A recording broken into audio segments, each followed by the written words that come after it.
back to me. Enough is enough. They just wanna hurt us. Bring us down. Bring us down. Enough is enough. We won't let them hurt us. Bring us down. Bring us down.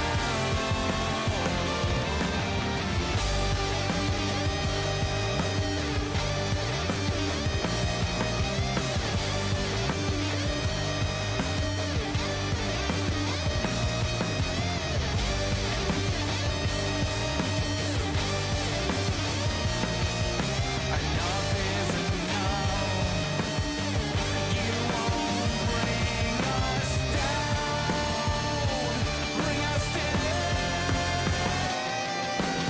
Enough is enough. They just wanna hurt us. Bring us down. Bring us down. Enough is enough. We won't let them hurt us. Bring us down. Bring us down.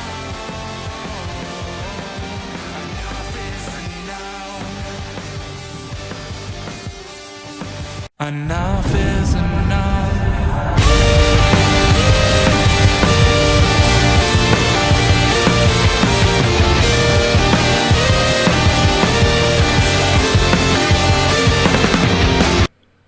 Hey guys, welcome back to the Indie Wrestling Corner with another episode of Under the Ropes. I'm your host as always, the queen of the indies, Tiffany.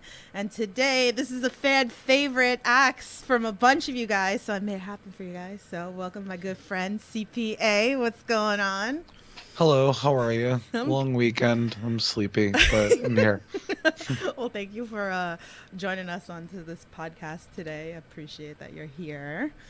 So, guys, if you're new here to the Under Rope series, here I interview everything independent wrestling, whether it's wrestlers, promoters, referees, backstage. I got you covered. If you guys got questions for CPA, feel free, drop them into the chat. I'm sure he'll be more than happy to answer all of your questions. Hit that like button, hit that share button, and if you guys are listening to this later, I appreciate every single one of you. So, all right, so let's do a little bit back to basics because that's what we like to do here on this podcast. So let's talk a little bit about how you got into professional wrestling, training, all that fun stuff. Yeah, so I started watching wrestling when I was like 6 or 7. I saw a Papa Shango vignette on TV, and I was like, oh, this looks like a fun thing to watch, even though it's terrifying because it's a voodoo priest casting spells on people. And I just continued watching it, and I just continued wrestling when I was younger, and that was a thing that I did for a while. It's on YouTube, unfortunately. I'm not gonna share any of the coordinates because it's embarrassing. And then in 2013, I decided I was gonna just throw my hat into the wrestling ring. So I scouted a few schools. I went to some shows, and there were schools that I could have gone to that were 10 minutes away from my house. But I went to what was at the time PWS. I went to a PWS show, and there were like 15 students on the show. And the other shows I went to, the students were all wearing security guard shirts. So I decided, well, I kind of want to wrestle and not be a security guard. I already have a stressful job during the day. I don't need to be stressed at night. So I chose PWS, and the only thing with that was I had to take the train to New Jersey 3 days a week, which is not the most fun thing on earth. But I got kind of used to it after a while, and it just kind of became second nature to just be at Penn Station. I spent way too much time at Penn Station during those formative years of my wrestling career. Penn Station is a weird place. I don't know if who's been there, who hasn't been there. Probably don't go there after the streetlights go on. It's just a very scary place. I started there, and then Creative Pro opened, and I realized that driving to Creative Pro from my house was less stressful than sitting on the train, traffic notwithstanding. So I just started going to Creative Pro regularly, and I've just been there for a while. I started helping train at T2T recently in Brooklyn. But yeah, I started in 2013. I didn't just because I was busy with stuff and I wasn't like super confident in my skills, so I didn't really start doing shows outside of PWS and WrestlePro until like 2016. But then I just like hit the ground running, and it was just like, I'm gonna do shows literally like anywhere there is a ring set up, which led to a lot of interesting days and nights, and a few questionable decisions and broken relationships and stuff. But hey, we made it.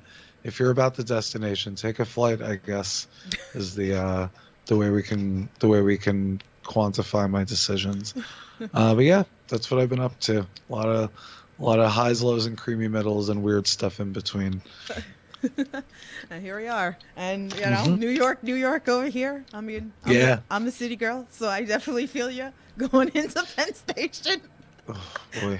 It's a lot, It's It not, sure is. and it's not what it used to be either, and that makes it even worse. Yeah, I was over there about a year ago, and it looked like everyone looked like they were members of the Ravens flock. They're all wearing. I saw a lot of people wearing fishnet for some reason. Mm-hmm. I'm like, I don't know. Is fishnet in, or is everyone just like they don't feel like buying clothes in? I don't know. Anyway, it was a scary place. But yeah, that's New York. Yeah, definitely. So I always tell people, I was like, everybody wants to like come here, and I'm like, there's nothing really here, and it made it worse ever since the pandemic, obviously, and I'm like, you got to be very careful if you come here. But I always tell people wait a little bit. And also, there's like less parking spots now because now there's a bunch of like restaurants on the street, basically. So it's just New York has like nothing and everything at the same time. It's like stuff you could find everywhere else, but it's just open later, pretty much. Yeah, that's kind of how I. If you're gonna come here, take the transportation, but then just be ready to like be waiting a lot with the transportation. Yeah. But you're right about the parking because that thing like sucks. I'm in Queens, so I get it. And then like Manhattan, or even if you go to Brooklyn, like you want to be on foot all the time because they really did with the pandemic putting the places outside to eat. So that took up like 2-3 spots like in front of restaurants. This is awful. I dated someone who lived in Bushwick, and looking for parking over there is a fate worse than death. I think I would rather I don't know. I'd rather just I don't know. What's the ratio? I'd rather get smashed over the head with like a bowling ball. I don't know. It's just I have a it's friend not in great. Bushwick. I definitely feel you when I go there. It's like driving around trying to find parking. Yeah, and and this was like towards I guess the end of the pandemic, and like people just park wherever. They parked on hydrants, parking like driveways, and I think I was like the first one to get a ticket. Because I was like, I'll park by the hydrant. And it worked a few times, and I'm like, I'm going to keep doing it. And then sooner than later, I got the ticket, and I'm like, nobody else gets tickets. Yeah. But whatever. It is what it is. That's always the case. I feel you with that, definitely. Yeah. Let me give love in this chat because there's so much people in here. What's going on, everybody? Thanks for joining. John's in the chat. Happy birthday, John. It's the 17th birthday, right? Happy 17th. Birthday to you. He says, CPA, it is time to crunch some birthday cake. It sure is. What kind of cake do you like? Talk later. I'll hang up and listen. If it's red velvet, that's great. If not, that's also fun. I don't know. I think he might be celebrating at Wrestle Open this week. Are you celebrating at Wrestle Open this week? But I wish I could come up. I'm sorry, I can't come up. No. Let's see. John says, CPA, what is your favorite match of Wrestling Open and beyond? As far as like matches I've been in, I guess is damn, I don't know. I guess the match, it's tough. I had a really like the match with Channing Thomas. It was in like August or something like that. I don't know. I just know it was hot. but I mean, I wrestle in long sleeve shirts, so it's always hot. But yeah, that was a very painful and exhausting match, but I feel like I kind of like stepped out of my shell there a little bit. I wrestled Boulder, formerly of Bear Country, now of Iron Savages, and I got thrown from the ring to the floor in a press slam, and my like pelvis didn't love that decision, or it wasn't a decision, but it didn't love that for the next few weeks. But like, I like picked him up on my shoulders, which like I didn't really think I could do, but I was just like, oh, let me see how that works. Yeah, I wrestled Bronson a few months ago. That was really fun. I had a really like a good competitive match with Dan Barry about a year ago. I don't know. I've had like me and Ray Jazz. I wrestled Ray Jazz like one of the first weeks there, and that was like I felt like I kind of came into my own, if that's the phrase I'm looking for here, as far as like in the Wrestling Open atmosphere. Yeah, I don't know. The Slade match was diabolical. Like he threw me on the floor at the beginning of the match, and I landed left butt cheek first. And let me tell you, like in wrestling, when you're learning how to do all this stuff, the idea is to try to distribute the impact on as large a part of your body as possible. When you fall from the ring to the floor and only your left ass cheek is absorbing the brunt of the fall, yeah, like walking and getting out of bed and stuff is like super kind of uncomfortable. Don't recommend it to anybody. But that being said, yeah, I don't know. I feel like I've really just kind of like grown my sea legs at Wrestling Open, as it were, just because it's like every week, so it's like weird. It's also like shorter time limits, so I have to kind of condense all my actions into a shorter period of time than I'm used to, I guess. So yeah, I don't know. It's been a really interesting experience being at Wrestling Open. I know it's not what I bring to the table is not for everyone, but that's it. When it's someone walking in who doesn't watch wrestling normally and they're like, hey, this is my first wrestling show and I like you, and I'm like, cool, man, you're my target demo. So yeah, that's also made it extra fun. Is just people off the streets, just like, I don't know anything about wrestling. I have no idea what you just did. I don't know why you did it, but it was fun, so I'm gonna buy a sticker from you or whatever, or just say hi, or whatever. Sometimes they're drunk too, so they're like extra nice, and that's great. Sometimes I've had like a Miller Lite or two by that point, so yeah, it's just like it's all love. I love the atmosphere of a Wrestling Open. I will continue with that, but let me give all this love in this chat because you guys are awesome and you guys are like breaking me right now in the chat. All right, well, John said to tell you that it's confetti cake. That's his favorite cake. So great. There you go. Jimmy's in the chat. What's up, my drunk friend that I was walking around at Creative Pro yesterday. What's up, Jimmy? All right, so Leo Sparrow's in the chat. What's up, Leo? Oh no. He goes, CPA, when is your OnlyFans coming? It's been requested by a number of people. I don't know. Would people accept having to pay pictures of me but like pixelated? Would that be like a thing that people would want to do? I don't know. I don't like showing too much skin sometimes. I feel like there's more romance to mystery, as opposed to just me being like, oh, I'm going to show you my butt, or whatever. I don't know.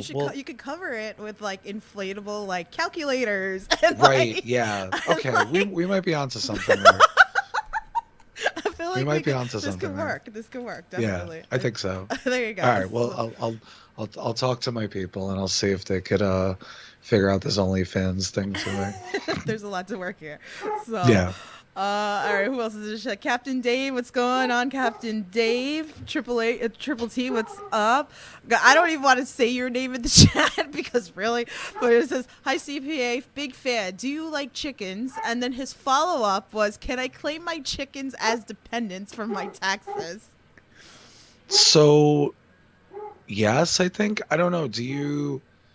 Yeah, sure. I mean, like, okay, so I think of it this way. If you own chickens and they're taking up, sorry, there's a dog. The office dog Sadie is just going insane in the background. I don't know if you hear her or not. Oh, I Anyway, yeah. okay, good. She's a good girl. She's very overprotective of me. Even though I'm just here in the office by myself. Yeah, I mean, if they're taking up space on your house and you're like great, like, it's like a child tax credit kind of thing, like they are like kind of your children. So yeah, of course, I don't see why you couldn't claim the chickens. I mean, people claim their children, so you could claim your chickens. Why not? All right, let's see. There's more questions in this chat. Jose Garcia, what's going on? He says, love CPA, great guy. Wes is in the chat. He goes, hey guys, Kyle and Wes say hi. Much love and respect. Thanks for the love. Let's see what else we got here. Robert in the chat says, CPA versus Tremont was my dad's favorite match from Wrestleville. That I was definitely wanted to talk about because Wrestleville is definitely very special. I got to finally come up. I was supposed to go last year. I got deathly sick last year. Oh. So, but I got to come to this past one. So I was excited. So I loved myself. I loved you in Tremont and the beginning of the match with like, all right, well, you're pulling your shirts off. And then when Tremont did it, whoa. Yeah. Matt Tremont is like genuinely one of my favorite wrestlers. I don't know how he's like still doing stuff, but he is, and I take my non-existent hat off to him. I don't know how he's still, like, he got in the ring and he started doing like the knee things that like fitness guys do, and I was like, how is he doing this? This guy's literally just like, he's been set on fire literally like in the last year and a half. Yep. Just mad respect for Tremont. That was he surprised me with that. I wasn't expecting him to get all sexy with me, but he did, and I think everyone appreciated it. I also went into that match like I think he was on like ICW or whatever, something the night before where it involved bleeding and Brandon Kirk. Yep, in the pit. Okay. I was there. It was crazy. So he came out and I saw he had like borderline like open wounds still on his head, and I'm like, oh no, like I want to win, but I don't want to like open his cuts again. He looks like he had a rough night. But we threw some punches were thrown. Thankfully he didn't bleed on himself or anyone, and I spared him that for a little while. But yeah, that was that match too was like, I don't know. I got there very late because I hit like the worst traffic of all time. And that's like saying a lot for a drive up to New England on a Friday or Saturday? Yeah, that was on Saturday. Yeah. Like to say the traffic going up to New England on a Saturday is bad is saying quite a lot. But yeah, I got there very late and I was really stressed out. Really, like, I get stressed out anyway. I have like wild anxiety just because of my job and wrestling and everything. But yeah, it was a really fun match. It was rough. I busted out the drop kick on the floor, which many fellow wrestlers are like, why do you do that? And I'm like, what else am I gonna do? If I can throw a drop kick, as long as I don't as long as I don't hurt myself, which I probably did. I don't remember, but yeah, it's whatever. If you could throw a drop kick in the ring is, what is it, like a half inch of padding and then wood, as opposed to the floor. It's apples and oranges really. So, yeah, Matt Tremont. That was one I will definitely remember for better or worse. Even though Hey man, I got him. I had him up on my shoulders for an uncomfortably long amount of time, and I was like, oh wow, I'm like pretty strong. This is pretty sick. But yeah, Tremont. That was my only match that during Restival anyway, and then I got to watch 4 billion matches the rest of the weekend. Yeah. But anyway, Fun experience. yeah. Definitely check that out. That's on Blitzkrieg, so you guys can go check that out on IWTV if you like. Hmm. All right, so like, God, there's so much that we could talk about here. So actually, so this question's in the chat. Let's talk about this because this was going to be like one of my questions too, and we're going to elaborate on that one too. So John says, CPA, how many shirts have you had on ever in one match? Trying to think. I want to say, okay, the mother of all scrambles in, I think it was June at Blitzkrieg. Yeah, I think it was June. I think I had like 5 shirts on for that match. And again, it was June. So June, as we all know, is during the summer. And the summer, as we all know, is very hot. I was So I don't know how many listeners have seen Terminator 2 before.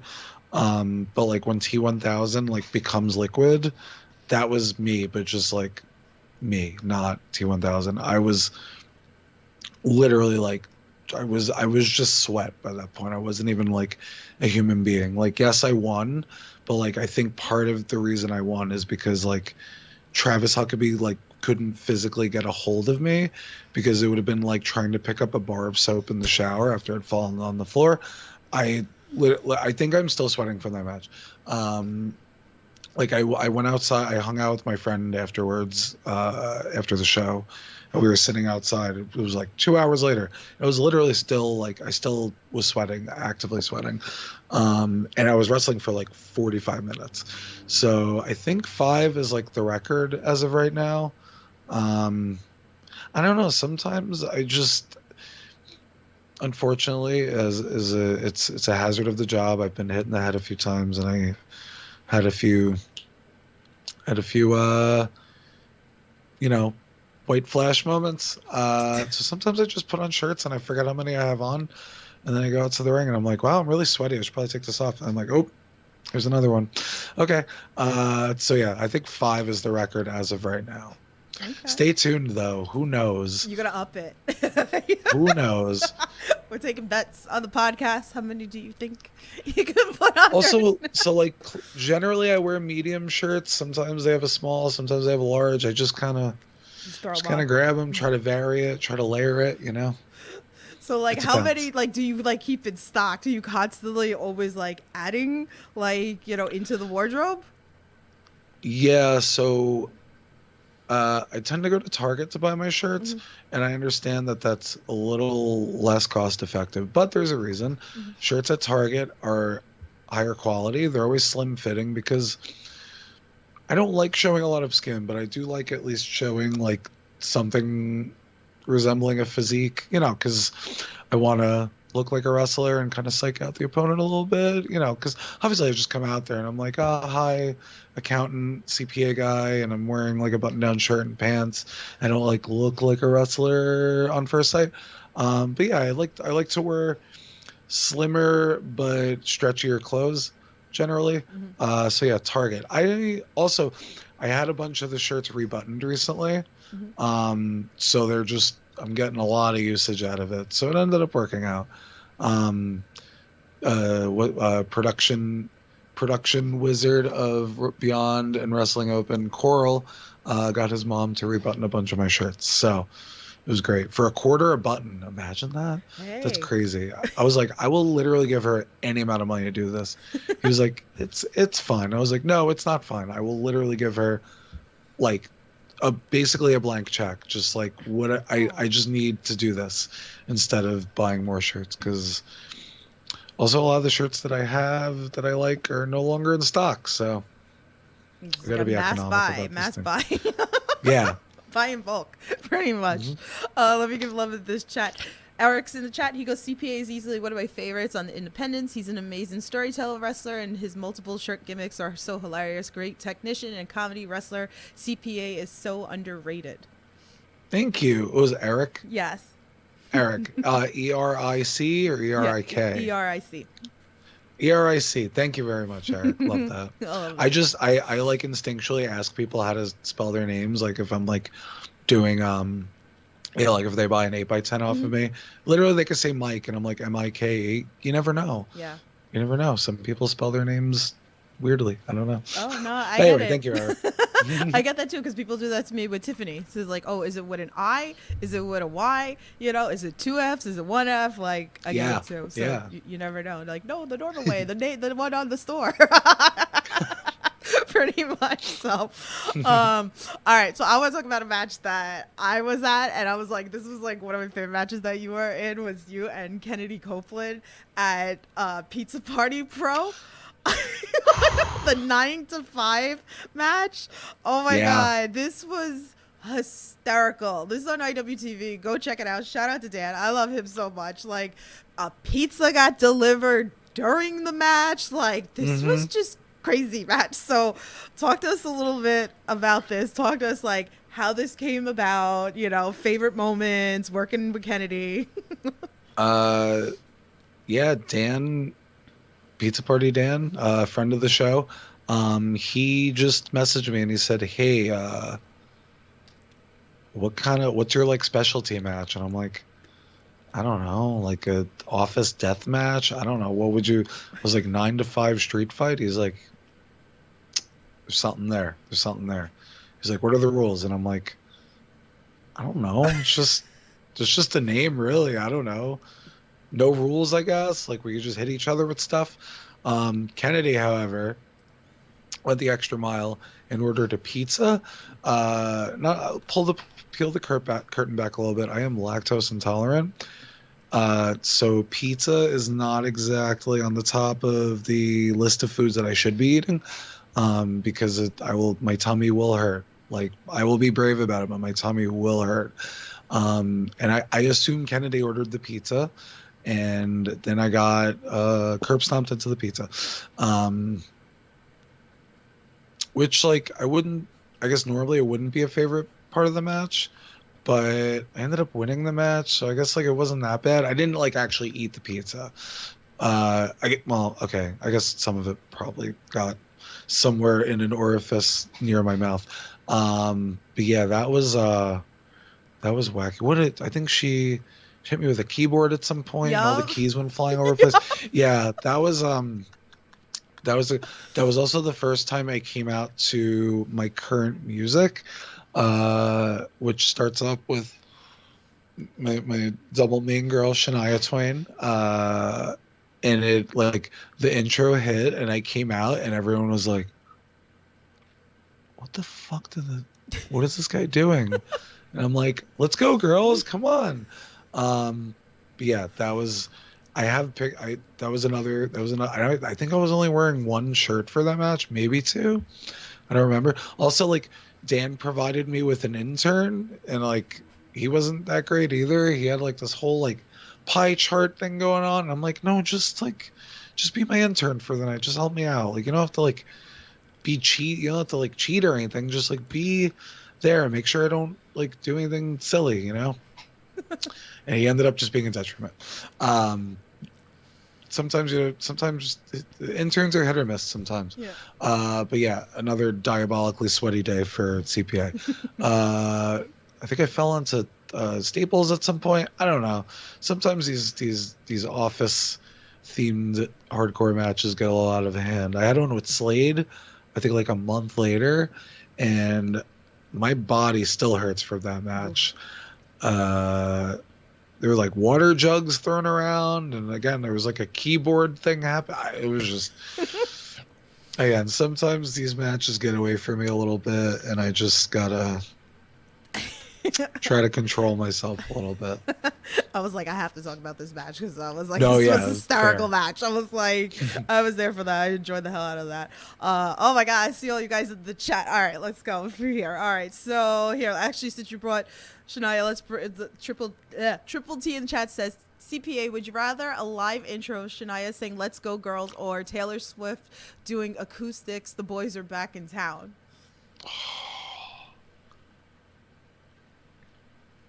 Damn, you got me. Um, I guess being a finance minded person, Taylor Swift is probably like exponentially more expensive than Shania Twain is these days. Mhm. So I would just say like, hey Taylor, you mind like throwing out a "Let's Go Girls" at the beginning and then getting into it? Um, Maybe I like tweet Shania, be like, hey, is it cool? You know, like if my bro Taylor just like steals your line, yeah, I'm gonna go with Taylor. That just seems like the most cost effective thing. If it's being provided by someone, at least. If I have to pay for it, then maybe not. But Taylor's very busy nowadays and very popular, so I can't with you guys in the chat. They're killing me. All right, wait. I have a couple in here. Okay. April's in chat. What's up, April? She goes, hey, CPA, how can I claim my cat and my taxes without getting in trouble? I mean, so again, like people claim their kids, that other person is claiming their chickens. Apparently, just just go for and also, so here's the other thing: cats are incredibly agile, and they just take up a lot of.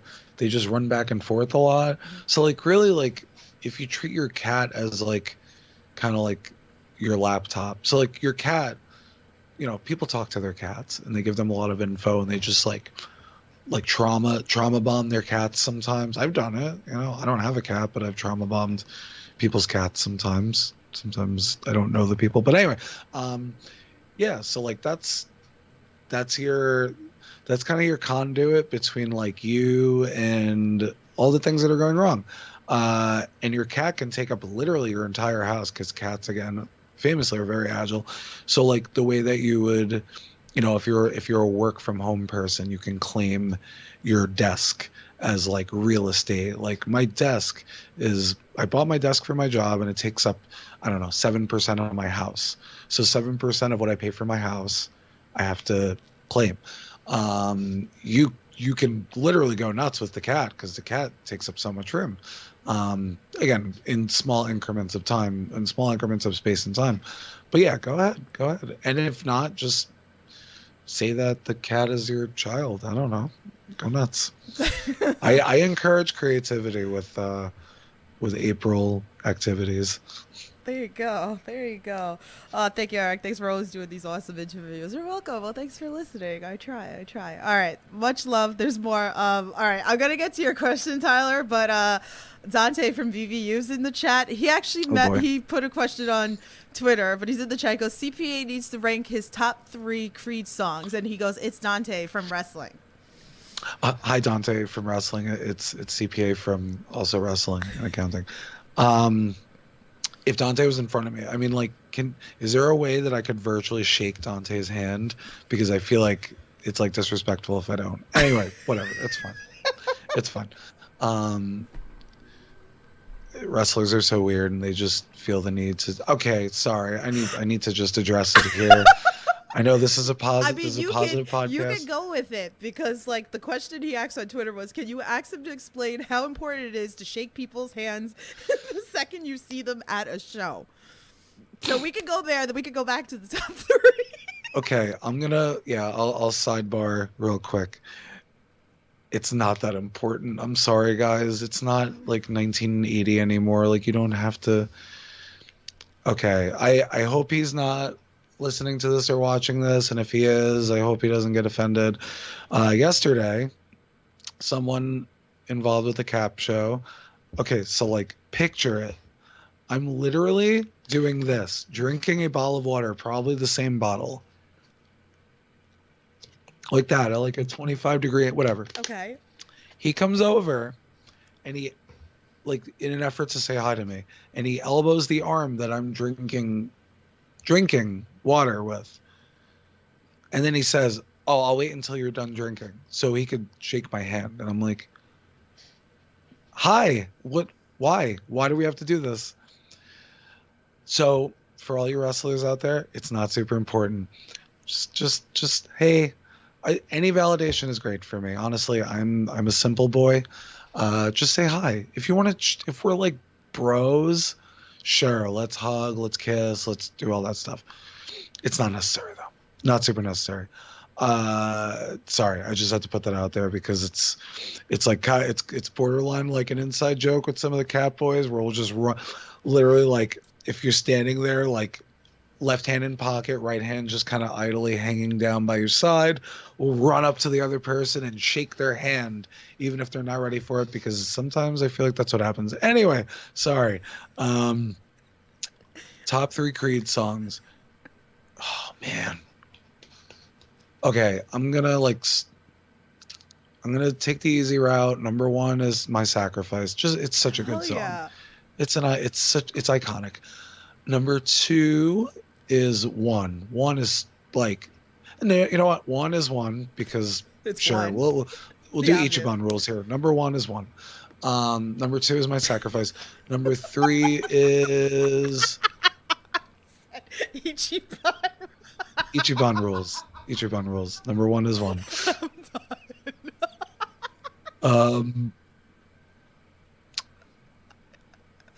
Number 3. Damn, this is hard. I know there's a lot. Okay. There's a very selfish reason behind this. Number 3 is What If. It's really not, but I learned how to play the intro on guitar when I was like 13, and it's actually kind of hard for someone with very stubby fingers such as myself. So yeah, we'll go with What If. It's actually really good. It's a banger too, but yeah. Because I was able to learn how to play the intro on guitar with my stubby, non-mobile fingers when I was like 13. Yeah, I'll go with that. Oh my god, I missed that band. I saw them live. It was probably my favorite concert ever. Really? Yeah, it was probably the best concert I ever seen. They had freaking fireworks going on like many months ago. I saw Scott Stapp play solo twice. One time in Long Island, one time in New Jersey at some place. Wasn't a lot of people there, and I found out afterwards that if you donated to his like wife's charity fundraiser thing or whatever, you got to take a picture with him. I wish I knew that because I would have framed that thing and put it on my wall.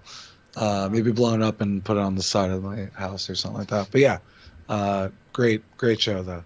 Great show. Yeah. Good guy. Definitely. Oh man, yeah, you bring me back now. You bring me back, Yeah. Dante. He said he's crying, by the way, in the chat. I actually asked him, I'm like, are you gonna get me in trouble on this podcast? I mean, I wouldn't be surprised. All right. Well, April said she's gonna claim her cat next year and use you as a reference. Go ahead. All right, Tyler. He said, how difficult is it wrestling during tax season? Oh man. So like it's a tale of two cities. It is difficult because I'm stressed out and I just have a lot going on. But it's despite the fact that I'm physically like getting thrown on the floor sometimes, it's also a distraction.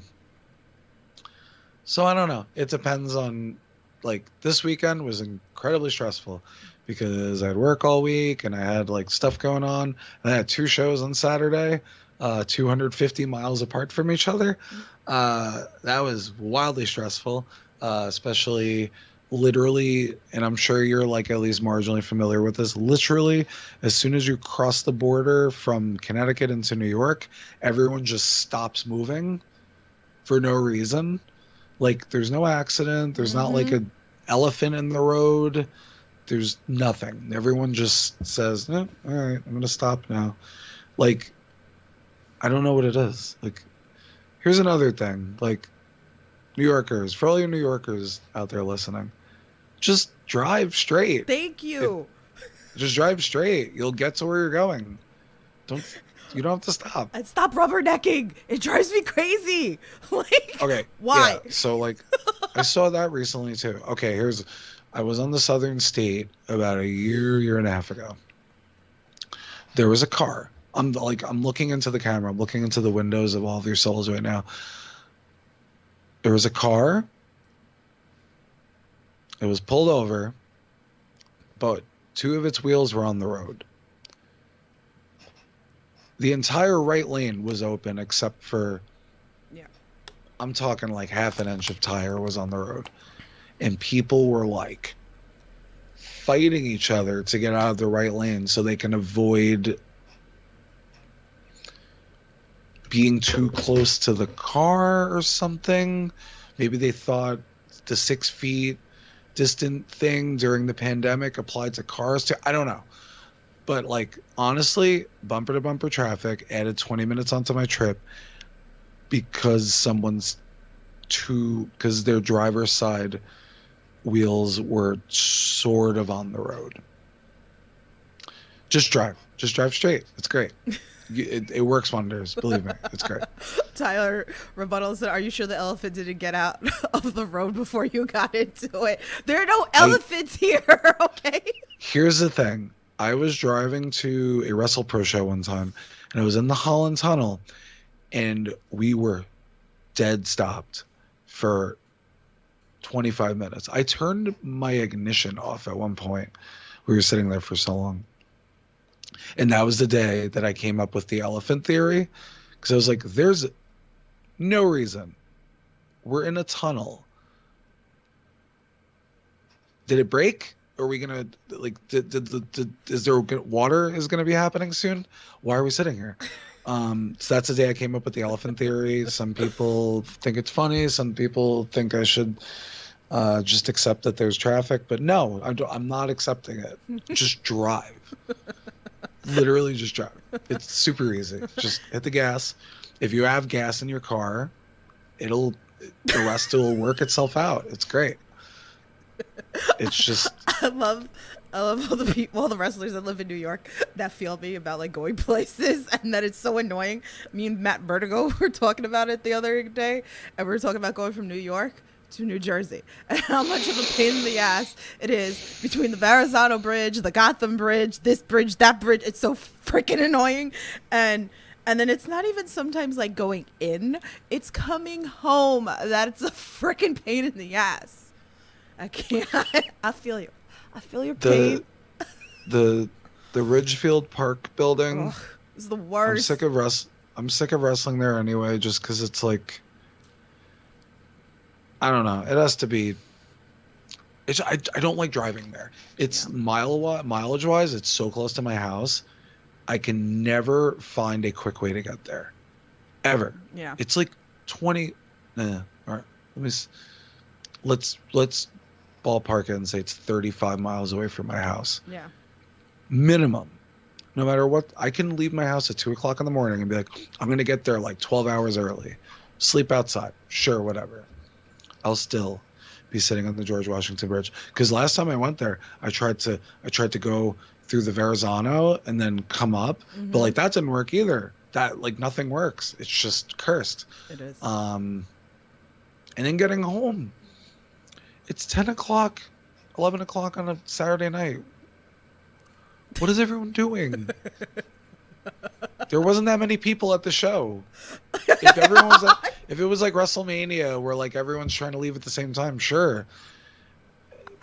By all means, if thousands of people want to show up to a show that I'm on, then sure, come on, I'll accept the traffic then. It's just not. I feel you so hard on this. So much. So frustrating.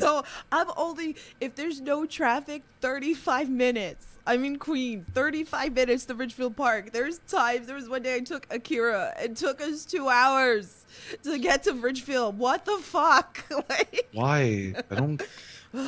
I can't stop booking in Jersey. I'm sorry. Stop booking in Jersey. I love you guys. I'm only kidding.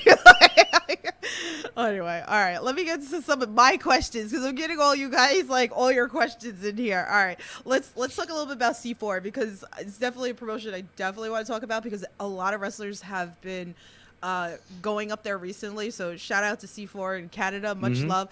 You worked Isaiah Broda recently, and I want to talk. So I got to ask this question: did you have the infamous poutine? Did you get any coffee crisp on your way in Canada? Like, if not, you better get some the next time. So I lost my debit card like 2 days before we went up there. No, whatever. It was like the week before we went up there. I lost my debit card.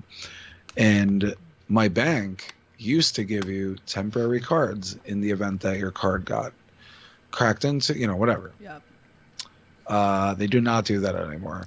No. So I went up with like no money on me because it was I I didn't get the chance to go to the bank to like also like let me say, you wouldn't think that it would be a wait to take out money from the teller in 2023 because nobody does that anymore. Right.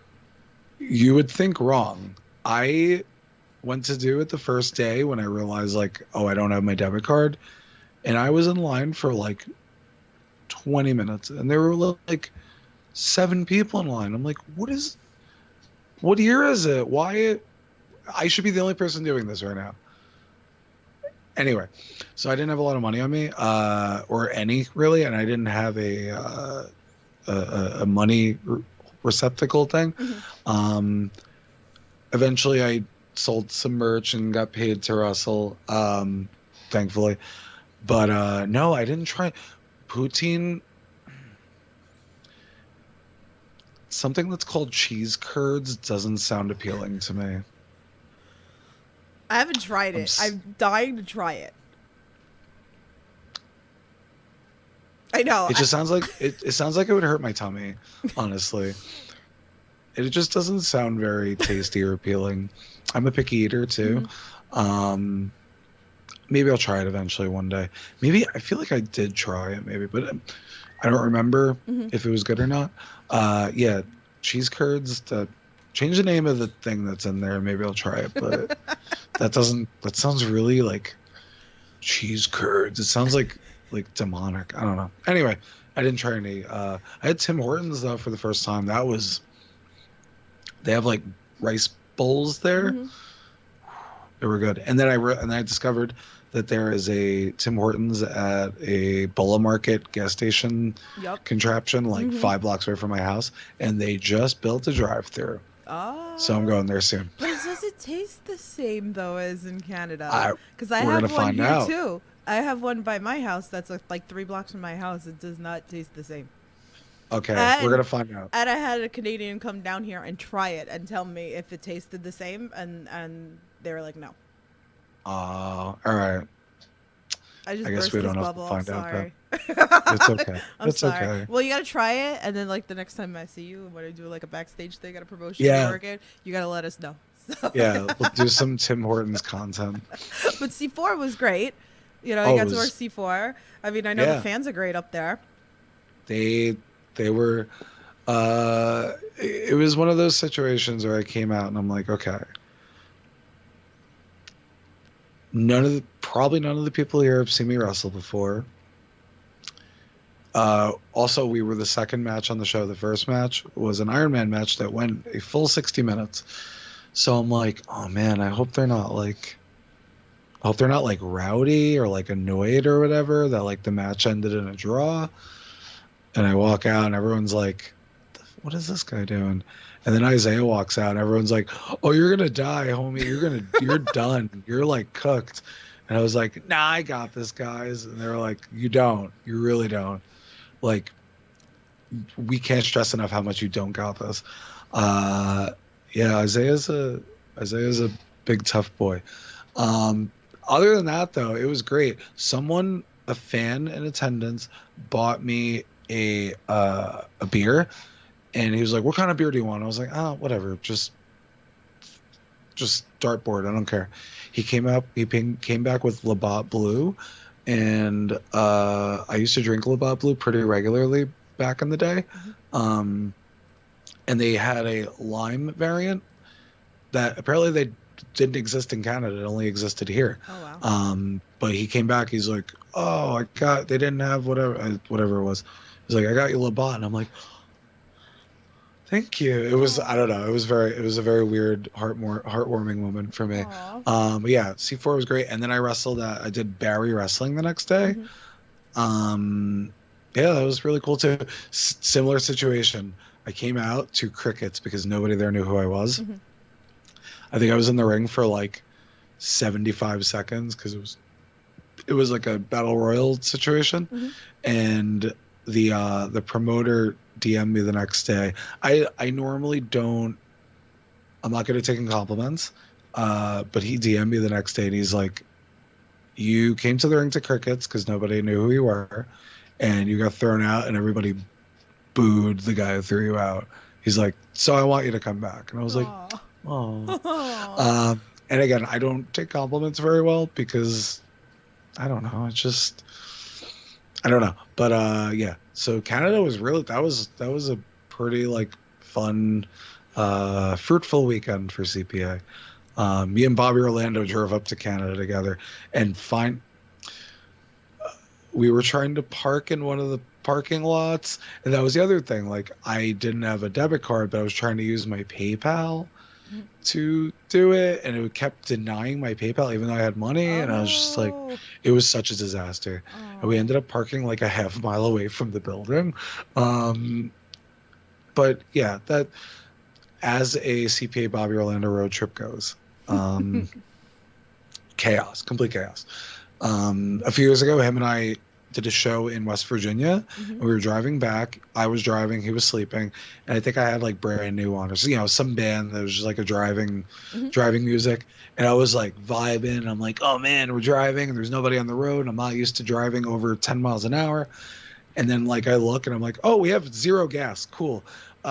So I punch in the GPS gas station, and it's like, get off at the next exit, and like quarter mile down the road, gas station. I'm like, cool. So I get off, and there is a giant hole in the ground that either used to be a gas station or was gonna grow up to be a gas station one day. So then I had to find another one that was, it said it was like 10 minutes away, but it was like only 1 mile away. And I was like, that doesn't make sense. We went down. It was like House of 1,000 Corpses. Like, it was this like dirt gravel road, and there were deer darting back and forth across. It was like the scariest shit ever. And I'm like, freaking out. And Bobby's like, what's going on? I was like, don't open your eyes, whatever you do. Because Bobby Orlando famously has driven into, I think, 3 deer in his time in wrestling. Oh no. And I was like, Bobby, don't open your eyes, whatever you do.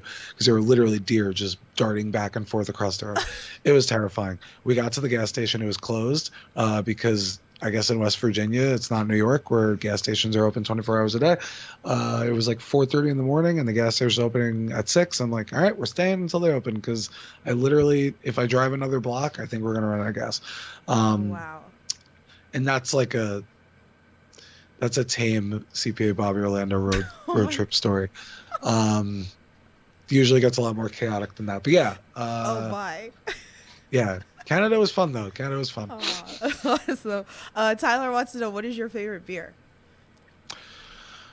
So I like Miller Lite. If I'm feeling fancy or bougie, I'll get a sour.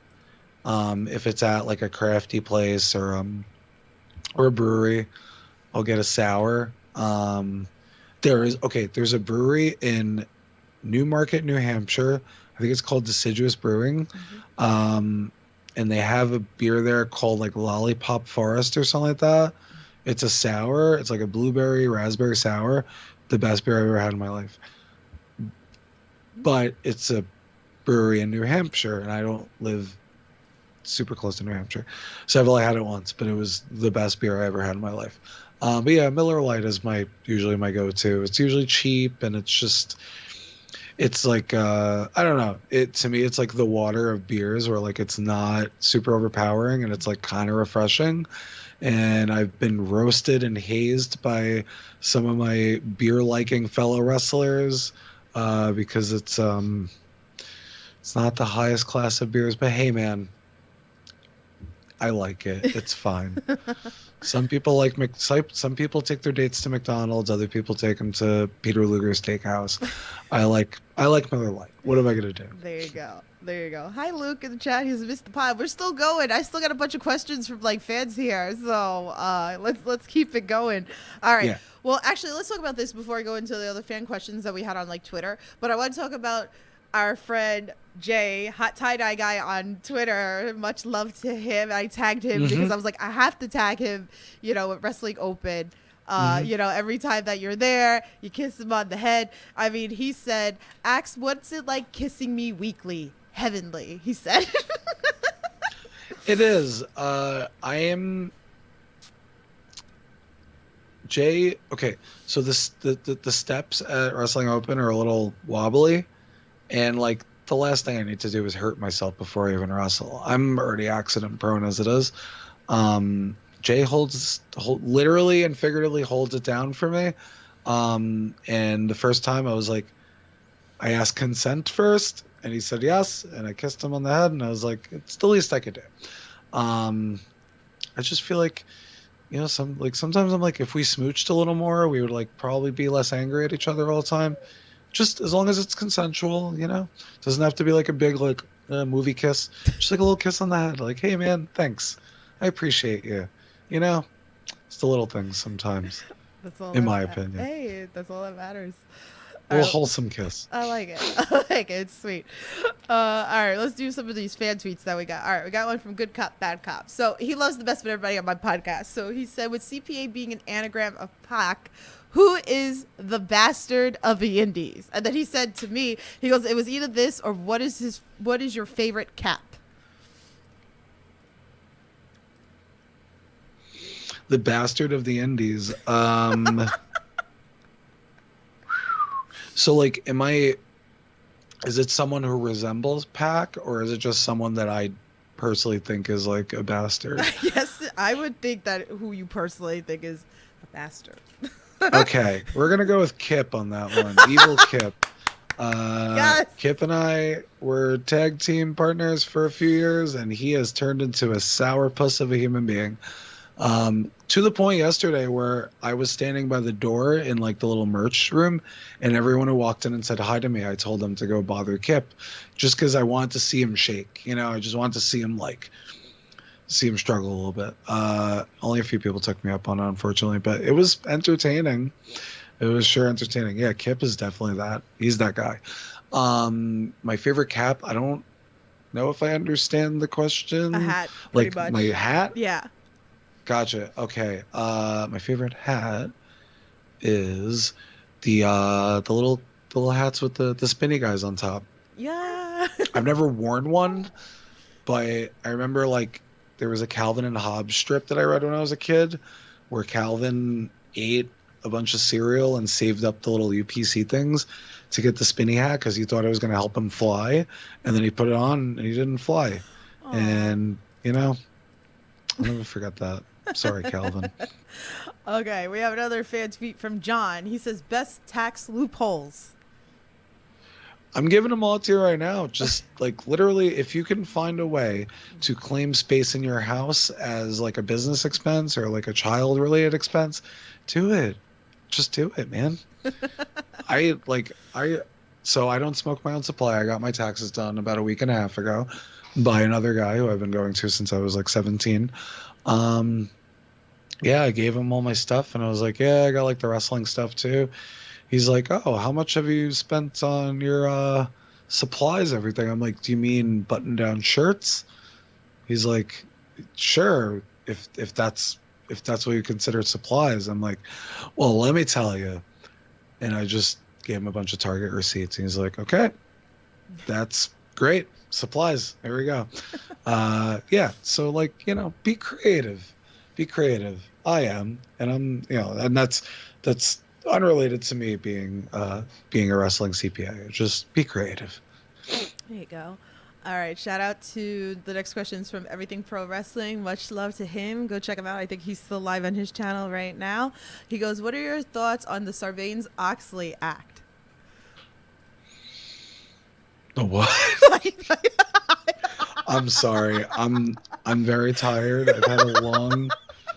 Hold on. I gotta take a sidebar. The what? Sorry, I'm probably saying it wrong with my Queen's accent. Sorry, I thought it was like Sarbanes. It's Sarbanes-Oxley Act. Okay. Oh, not Serbia. Nope, that's not what I'm trying to look up here. I'm so brain dead right now. I apologize for showing my hand here that I'm very tired. Okay. fired, Conrad. Yeah. You stumped CPA. Oh, I think I know what this is. I can't.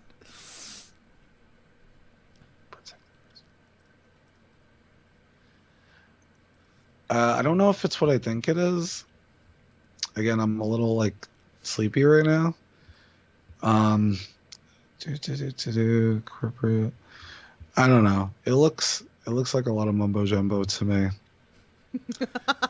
All right, we'll move on from it. Maybe he was just like having some fun on your expense there. Probably.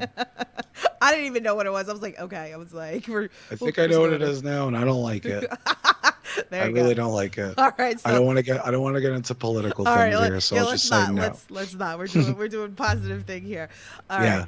All right. So let's talk. The one thing we didn't really get to talk about is Creative Pro. So obviously we got to talk a little bit about Creative Pro. So you are currently tag team champs with Tibbs. I know Tibbs a long time too, because I used to like see him like 10 years ago when I used to go out to like SWA and NYWC building and stuff like that. So it's kind of like cool, like start seeing him again.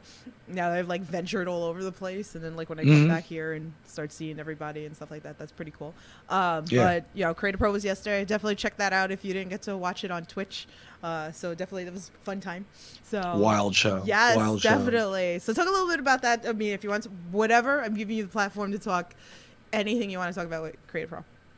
So Creative Pro, they opened a little less than a year after I started training, and it was technically closer to my house, but I don't know. I just had like the routine in my head that I go to Jersey every week to train. Yeah. And then eventually I was just like, I don't feel like sitting on the train anymore. So I started driving out there. My first match there was in May or June of 2015. It was against the Big O. That was terrifying. But as it turned out, he had like a death match the night before. So he wasn't like super up to snuff to like actually kill me. So I got out alive. And the crowd seemed to like me, so they kept bringing me back. I've had some. I had like one of my favorite matches. I had a Creative Pro in October of 2015. It was against Alex Reynolds, AEW superstar Alex Reynolds. I had a really rough match the week before at PWS, and I said to myself going into it, I said, if I can't keep up with Alex Reynolds in this match, I'm going to quit wrestling. And I was dead set on it. I was like, if this isn't like, if I can't deliver in this, I'm done. And I did. And it was really fun. It's like legit, like, yeah, it's still one of my favorite matches. I don't understand. It was in like the initial tournament for the CAP championship. And I was like, why is this match here? You know what? Fine. I'll go along with it. Kip was in like Kip and I had already been teaming by that point. And he was in a non-tournament match against someone else. I think the powers that be at Creative Pro just wanted to see a wacky match, and they did. They sure did. But it was really fun. Creative Pro, yeah, I've teamed with Tommy Dreamer now twice. I've had interactions with Brian Myers, Pat Buck, Maven. Like I met Maven at Creative Pro. I think that was my first Creative Pro show actually. And like I was gonna go anyway to hang out with Maven, or not hang out with him. I didn't know him at the time. Maven has since become a huge friend of the show. Yeah, I don't know. Creative Pros. I won the tag titles there with Kip. That was kind of cool until Kip became kind of a weirdo. The Tibbs thing was interesting. Where like, I don't know. I felt like I was just kind of like floundering along in Creative Pro. Like I was having fun and I was like having fun matches, but I was just like, we got to do something extra. We got to do something more. I saw Tibbs and he had just lost the Mayhem medal, and I just kind of bombarded him and said, "Hey, let's team up." And he was like, "All right, you're kind of a weirdo, but sure." And it worked, and we won. Or no, we didn't. We didn't win our first match, did we? No, we didn't. Did we? I don't remember. I don't think we did. I get hit in that a lot. Sorry. But like the first time, like I don't know, it felt like it worked. And then we won our next match at the holiday drive, the holiday toy drive, and then we were like suddenly like in a title match. I was like, oh boy, this is pressure. The pressure is on. And honestly, Tibbs won me over when he came out. Like he came up to me in the backstage area and he was wearing a Stone Cold Steve Austin tie, and I'm like, for me? And he was like, no. But I figured I'd wear a tie for the occasion. You're dressed up. I might as well dress up a little bit. I'm not going to wear the weird button-down shirts, but I'll wear a Stone Cold Steve Austin tie. And I was like, you know what, Tibbs? You ain't too bad, bud. You ain't too bad. I like winning the tag titles. That was pretty cool. I've won literally 3 titles ever. The last time I won a title before that was like 2017, I think. And I just kind of settled into my mind that like I don't know if I'm ever gonna win one again. So yeah, like I don't know. It was pretty cool, and everybody seemed really excited about it. Yeah. So I was like, all right. And then so the one thing I asked, I was like, so do you guys keep this? Do I take this home with me? And they're like, you want it, take it home. And I'm like, oh, all right. I don't want to assume I take it home. Like, I don't know. We've heard stories about wrestlers losing the championship belts in the past, so I didn't want to be that guy. I'm very, again, clumsy, forgetful sometimes. But yeah, Tibbs is Tibbs has been he's been a bright light in an otherwise sometimes murky atmosphere. So I appreciate Tibbs and the midlife express he came up with, and I was like, you know what, you're a little older than me, you got kids, that's cool. I'll go along with the name as long as we get to keep having fun and doing our thing. Cap has been a lot more fun since me and Tibbs have kind of found our rhythm. It's been really fun. The fans are definitely into it. So definitely check that out on Twitch. That's pretty awesome. What's up, Good Cop, Bad Cop? Thanks for coming on in. He said he's going to rewind it back to the beginning while we continue. So I have a couple more questions for you. If anybody else has anything, drop it into the chat. Okay. So the one thing I want to talk about, because everybody knows is very important to me on this podcast, is wrestling with positivity. So is there anything that comes to thought that you could share with us, whether something maybe you've done for a fan, maybe a fan's done for you, maybe a wrestler's done for you, maybe something you've done for a wrestler, anything that we wouldn't normally know unless you would share with us? So yeah, I've had like weird so on my like merch display thing where I have the prices or whatever of things, I have at the bottom life advice. I don't know why I put it there. I was just like, whatever. If people don't want to buy something, we could at least chat for a few minutes. Mm-hmm. And that has led me down some very strange paths, and not in a bad way. But I've had people like ask me like very real life questions, and I'm like, am I the right person for this? And they're like, yeah, you are. And I'm like, okay, sure. I had someone at a show in AIW last time I was at AIW. I had a fan ask me, they were like pretty young, like 17 or 18. And they asked me about like their parents arguing and like all this stuff. And I was like, I mean, like my parents are divorced. So like, I guess I can kind of relate to that. And I was talking to them for like a long time. Like they stuck with it. And I was like, all right, I guess I'm going to tell you about how to get through that. And they were like super appreciative of it. And I was like, okay, I guess we had a nice experience. There was also, I don't remember what match it was or whatever, but someone on Twitter, damn, I wish I could remember when it was. Someone on Twitter was like, they said something about like they were recovering from cancer or like something related to some sort of terminal illness or whatever. They're like, watching your match made me forget about all that stuff. And I was like, what do I do with that? It was like a what do I do with my hands sort of situation. Yeah. Stuff like that. There was also there's a fan, I think he goes to the IW shows, and he So I used to be on a podcast, Off the Hop Rope, where we would pair craft beers with wrestling matches. And we were doing like I think our second year anniversary show.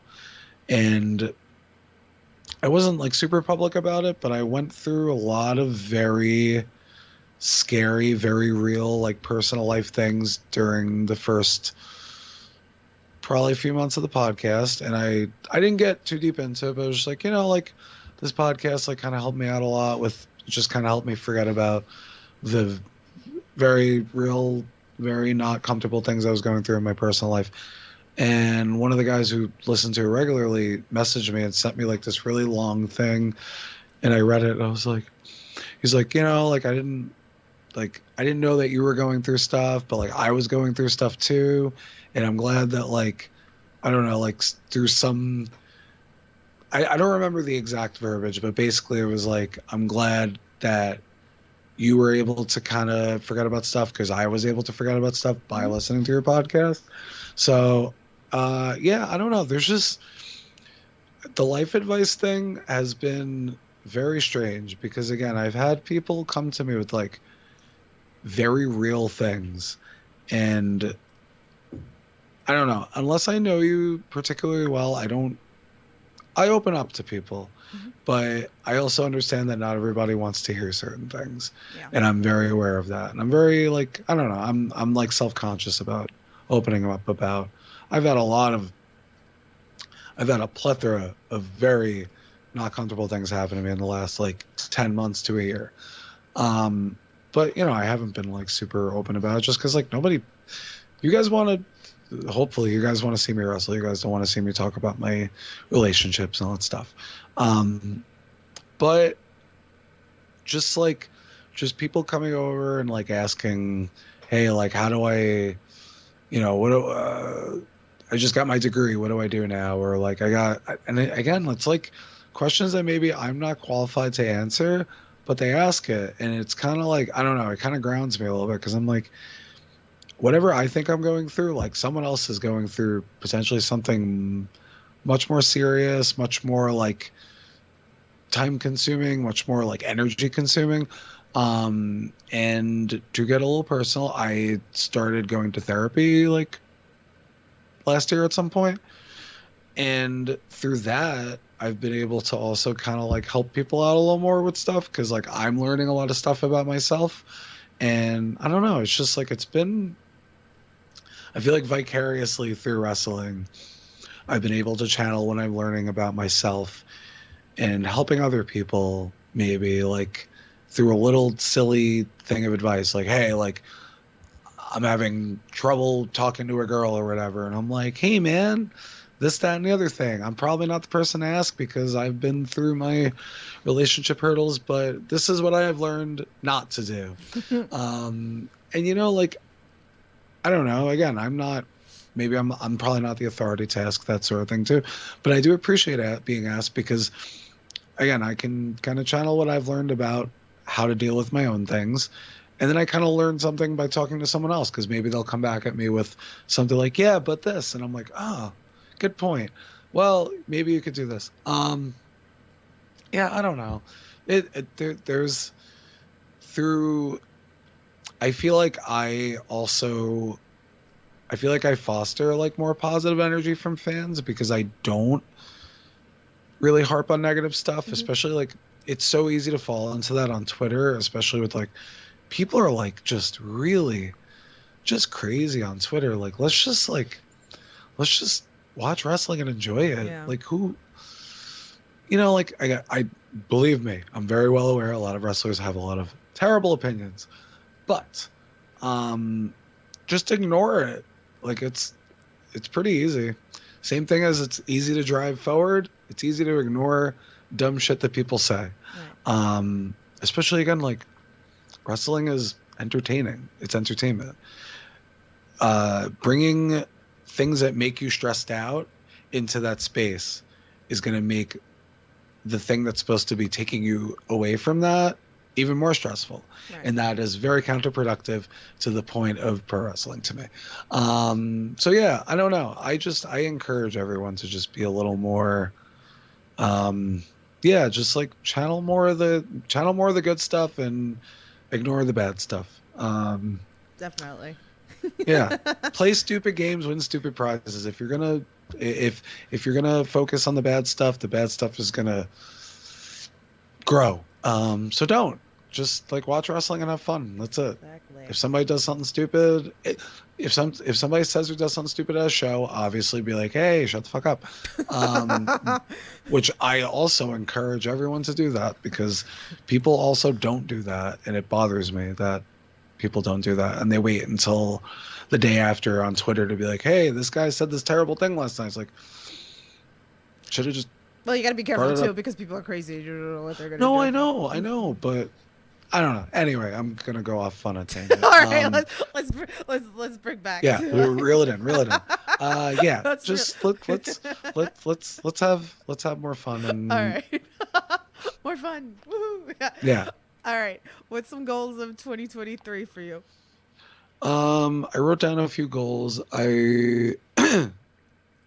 Sorry.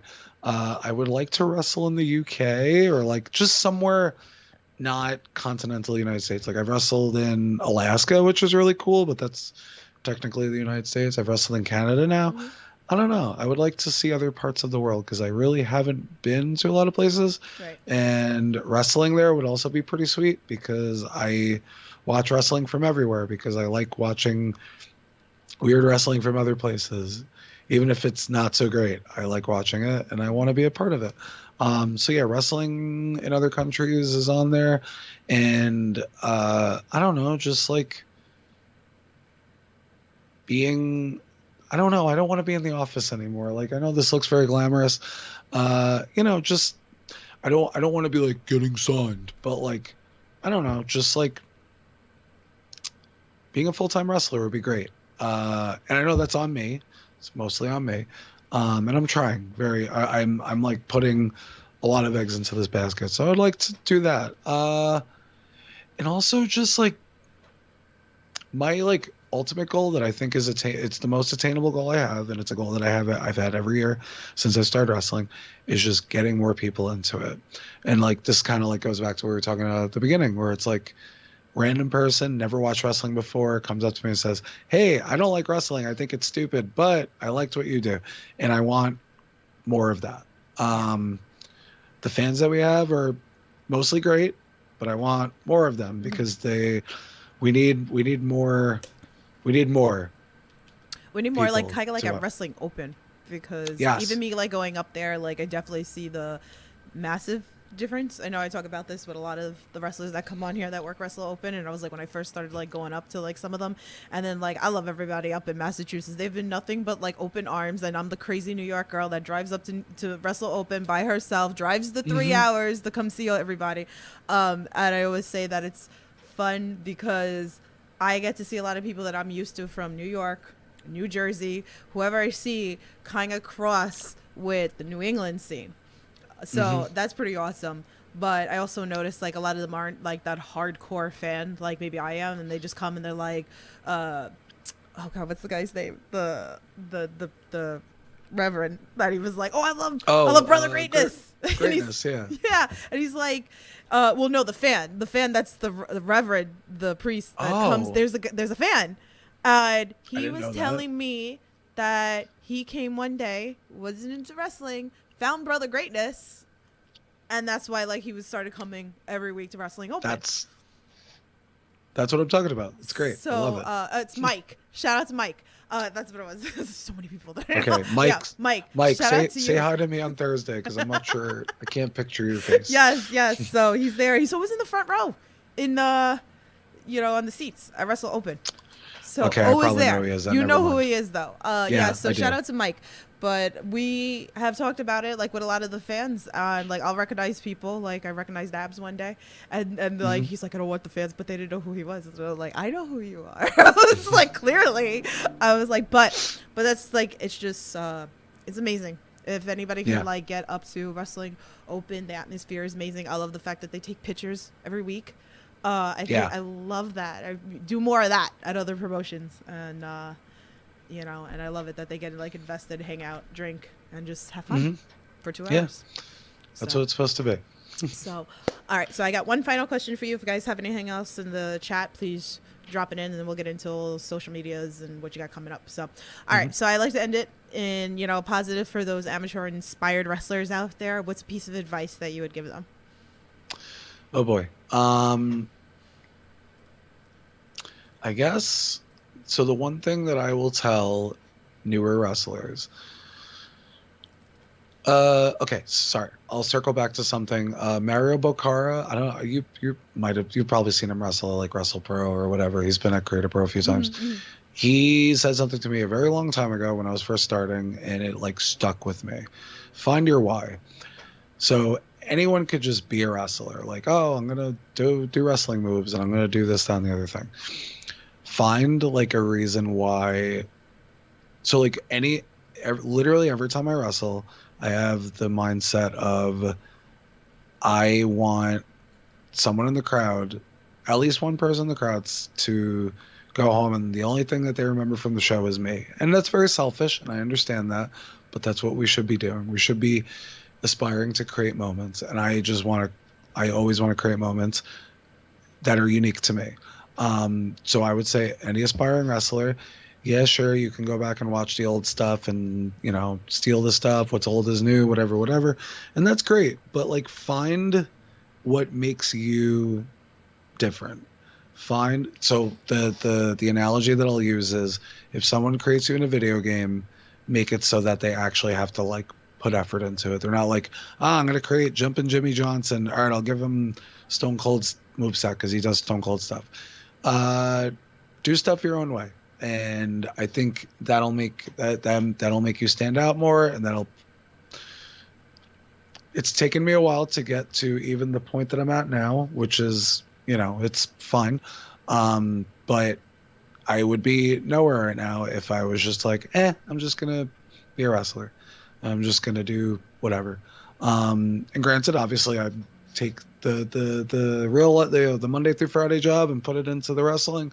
But yeah, just find what makes you unique.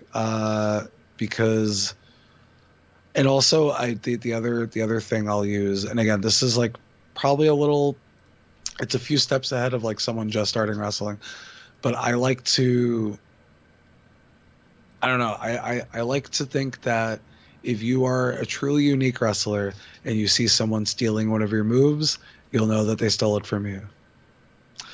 I don't know. It's a weird thing, but that, I feel like that's kind of a branch off of like, just be your own wrestler and just do what makes, because the other thing I know I'm like going off on so many things. This is why, even though I've been wrestling for quite a few years, they're like, should he run class? No, he'll go on too many fucking tangents. Once you find what makes you unique as a wrestler, it becomes fun. So like, once I started finding my own little niche and my own little ways to do things, it became very fun and less like, I'm not as good as the other guys. I'm not doing this move as good as this guy. It's just like, no, I'm doing it my way, and it's more memorable that way. I could just go out and do a regular, whatever, let's just say 619. I can do a 619, but I don't like doing it that way. I like just kicking the guy in the face just under my own control. I could fall out of the ring if I do a regular 619. I ain't falling out of the ring that way. So yeah, anyway, just make it fun for you, make it unique for you. Find your why, to go back to the beginning. I like that. I know our friend Sky will love that advice. So she's training. So I think that's like perfect for her because she likes all the different advice that everybody gives. So I know she'll definitely hit me up for that. So all right, so let's talk about what's coming up. So obviously here we got this week Wrestling Open every Thursday forever. I'm here for it. I wish I could be there every week. I wanted to come up this week, but it just didn't work out for me. So, but I will be watching and tweeting like I always do. So definitely check that out. And you got Blitzkrieg coming up. Yeah, Blitzkrieg is making their first appearance and their first show in Vermont. I've been wrestling in Vermont semi-regularly over the last year, but it's like That the top of ECWA, Vermont. right?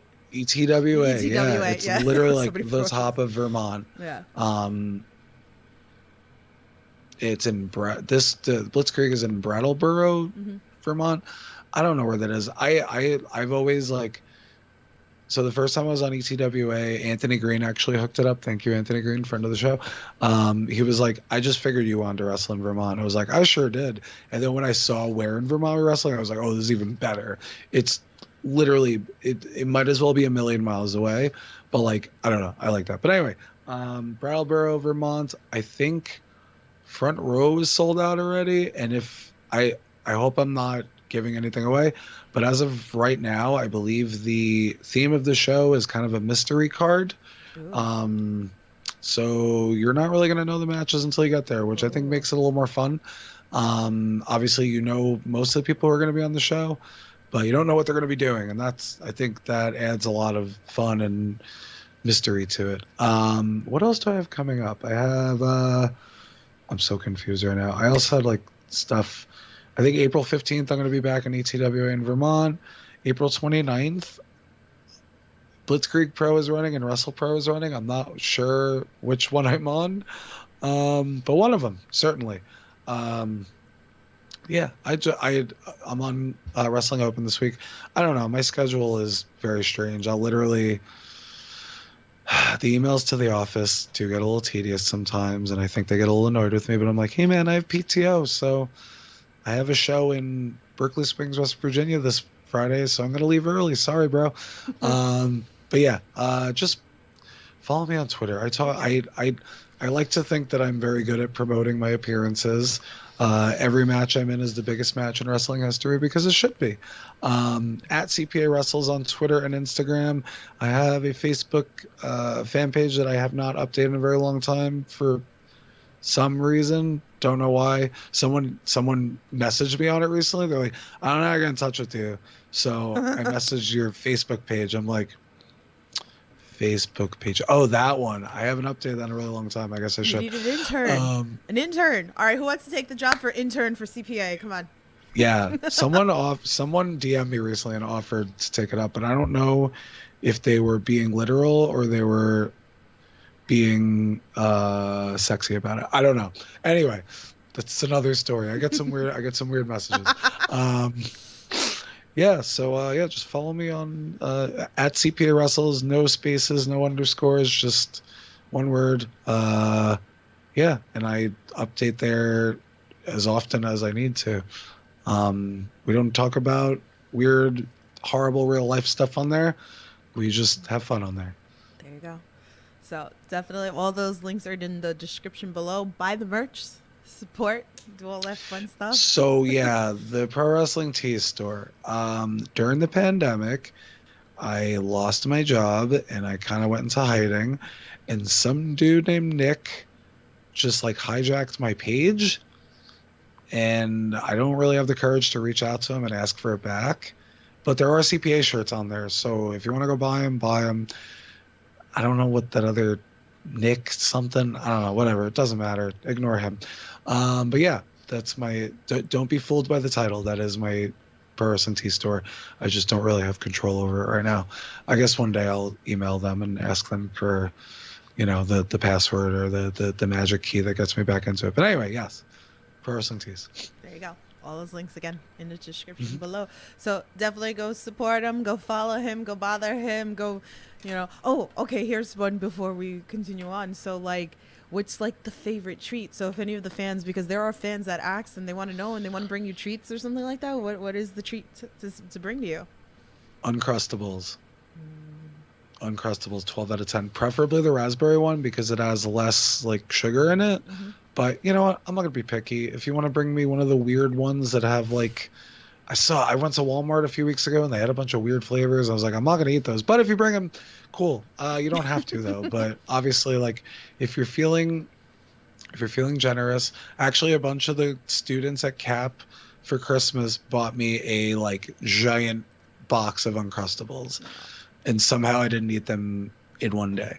But yeah, Uncrustables, or if you work at a brewery or something and you have a sour that you want me to try, I'll tweet about it and give you give you some publicity with my X amount of followers on Twitter. I don't know if that means anything to you. But I used to go to shows at Robbie E all the time, and we would go to random restaurants in the middle of nowhere because all the shows were in the middle of nowhere. He'd be like, "Hey man, I'll put you guys over on my Twitter," and they're like, "All right, the meal's on the house," and I'm like, "That's all you gotta do? Wow, that's wild." I'm not looking for free stuff. I'm being silly, but yeah, Uncrustables or a craft beer if you feel so inclined. You don't have to though. Thank you. A good cop, bad cop. He's like going back and watching the interview, so he just caught up to the part with the poutine. So he says, "Does it like poutine? I'm not sure. I could watch the rest of this interview now." LOL. Hashtag bad cop moment. Sorry, bad cop. I brought out the bad cop in him, as I tend to do with people sometimes. I'm sorry. Cheese curds. Again, if they change the name, I'll probably eat it. Love it. If they call it like anything else, cheese wallet, I'll probably eat it. Cheese curds, weird. What is that? I'm dead. Well, anyway, thank you again for coming on here, chatting with us a little bit. I had fun, and I know, like, we only touched like base for a little bit, and I'm sure there's so much more we can. So, like, we'll have you come back again. So definitely go support CPA again. You can go follow him on all the socials. Go see him. Go buy him a beer. Go bring him some candy. All that fun stuff. Again, Wrestle Open. You can see him. Create Pro. There's so many places that you can go see him. So follow. So yeah. Guys, thanks you all for tuning on in. I'll be back Wednesday. I'm doing a panel with Cody Jenny talking NFW this Wednesday. Vlogbro University is coming back next Tuesday, so we can chat with them. Do you have anything that you want me to throw in their face? Hi Dante. Hi, it's CPA from wrestling. Hi. Anyway, well, guys, you know the drill. Stay safe, support independent wrestling. I'll talk to you guys soon. Have a good night.